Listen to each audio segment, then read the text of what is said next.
شاری لەندەن کە ژماری دانیشتوانەکەی نزیکەی 7 ملیۆن کەس دەبێت و یەکێکە لە گەورەترین ناوەندە داراییەکان لە جیهاندا و پایتەختێکی گەورە و گرنگی ڕۆژاوایە لەمە دووە لەلایەن موسڵمانێکی بەڕەچەڵک پاکستانیەوە بەڕێوە دەبرێت.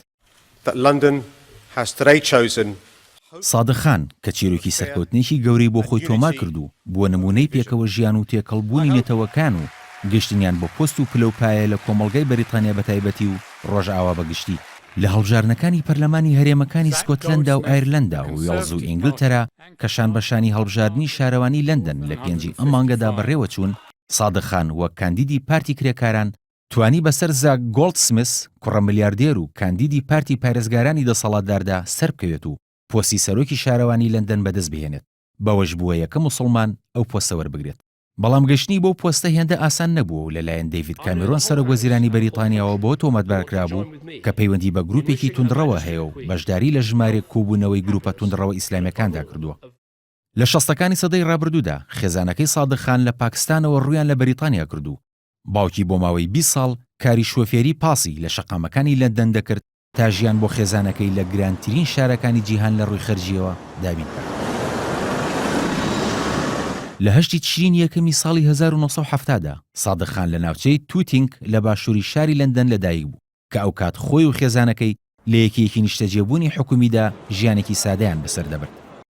بەڵام خەونەکانی سادق خان لەوە زیاتر بوون و دوای ئەوەی لە سەرەتای گەنجێتیدا بووە پارێزەرێکی کارە لە بواری مافەکانی مرۆڤدا کۆمپانیایەکی پارێزەری دامەزران.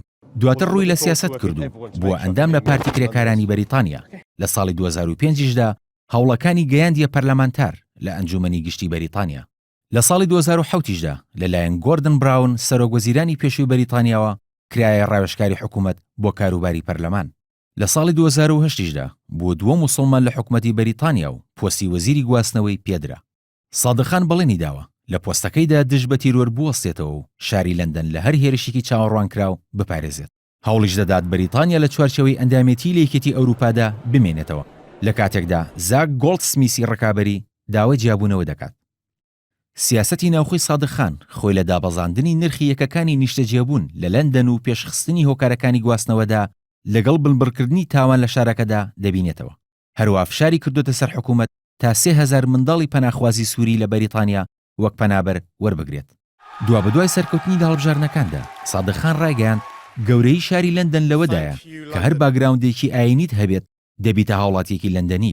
وتیشی لە لەندەن نەوەک تەنها یەکتر قبوڵ دەکەین بەڵکو ڕێزیش لە یەکتر دەگرین و باوەش بۆ یەکتر دەگرینەوە کە ئەوەش یەکێک لە تایبەتمەندیە جوانەکانی لەندەنە.